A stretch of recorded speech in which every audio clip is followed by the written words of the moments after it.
પાટણના રાધનપુરમાં પીવાના પાણીની ટાંકીમાંથી મૃતદેહ મળતા ચકચાર મચી। પીવાના પાણીની ટાંકીમાંથી નગરપાલિકાના કર્મચારીનો મૃતદેહ મળ્યો। તાત્કાલિક શહેરના તમામ વિસ્તારોમાં પાણીનું વિતરણ બંધ કરવામાં આવ્યું છે।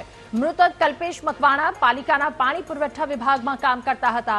કર્મચારીની હત્યા છે કે આત્મહત્યા એ દિશામાં પોલીસે તપાસ તેજ કરી છે।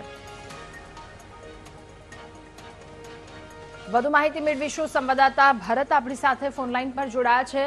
ભરત, પાટણના રાધનપુરમાં પીવાના પાણીની ટાંકીમાંથી મૃતદેહ મળ્યો। કર્મચારીની હત્યા કે આત્મહત્યા, તપાસમાં શું વિગતો સામે આવી?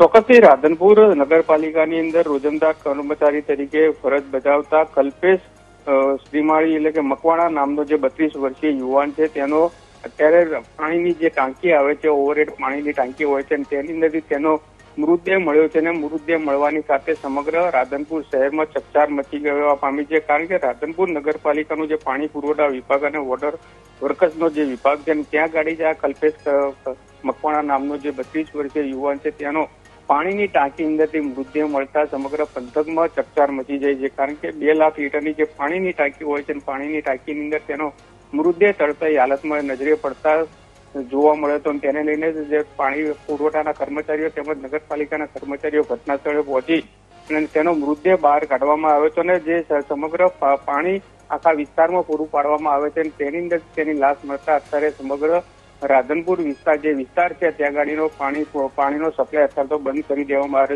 આવ્યો છે। પરંતુ સૌથી મહત્વની બાબત છે કે કલ્પેશ મકવાણાનો હત્યા કરવામાં આવી છે કે આત્મહત્યા પોતે જાતે કરી છે તે દિશામાં અત્યારે પોલીસે તપાસ હાથ ધરી છે। અને બીજી બાજુ રાધનપુર શહેરમાંથી 24 કલાકની અંદર આ ત્રીજી આત્મહત્યાની ઘટના અત્યારે સામે આવી રહી છે। જી, આભાર આપનો તમામ વિગતો સાથે જોડાવા બદલ।